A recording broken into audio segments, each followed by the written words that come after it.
আসসালামু আলাইকুম সবাইকে। আজকে হচ্ছে পাঞ্জাবিতে জামদানি মোটিভের একটা ডিজাইন ক্রিয়েট করব, সেটার ভিডিও এটা হচ্ছে এক স্কেল পরিমাণ আমি দিয়ে নিয়েছি, আর হচ্ছে দুটো করে বর্ডার লাইন টেনেছি, কারণ আমি বর্ডার লাইন দিব হচ্ছে দুটো। আর এটাতে যেহেতু জামদানি মোটিভের, তো আমি হচ্ছে কাগজ কেটে নিয়েছি, শক্ত কাগজ। এটা শক্ত কাগজ না হলে দেখা যায় যে ডিজাইন মানে হুবহু মিলবে না। এই যে দেখেন, আমি কাগজ কেটে নিয়েছি। আমি কয়েলের খোলা যেটা থাকে শক্ত কাগজ, সেটা দিয়ে কেটে নিয়েছি, যেন নতুন করে আবার আরেকটা পাঞ্জাবিতে এই ডিজাইনটা আমি তুলতে গেলে আমাকে বেশি খাটুনি দিতে না হয়।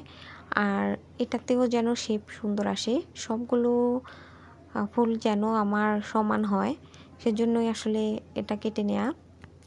তো আপনারাও এরকম করে কেটে নিতে পারেন। শক্ত মলাট, খাতা বা বইয়ের বা ক্যালেন্ডার এভাবে কেটে নিতে পারেন।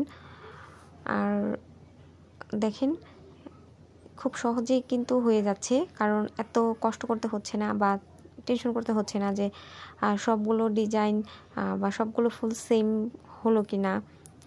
তারপরে মাঝখানে যে ডিজাইনটা, সেটা আমি ফ্রি হ্যান্ডে দিয়ে নিচ্ছি। আর যে ছোট্ট ত্রিভুজের মতো তিনটা, এটাও আমি কয়েলের খোসা দিয়ে কেটে নিয়েছি, দেখেন। আর খুব সহজেই কিন্তু হয়ে যাচ্ছে।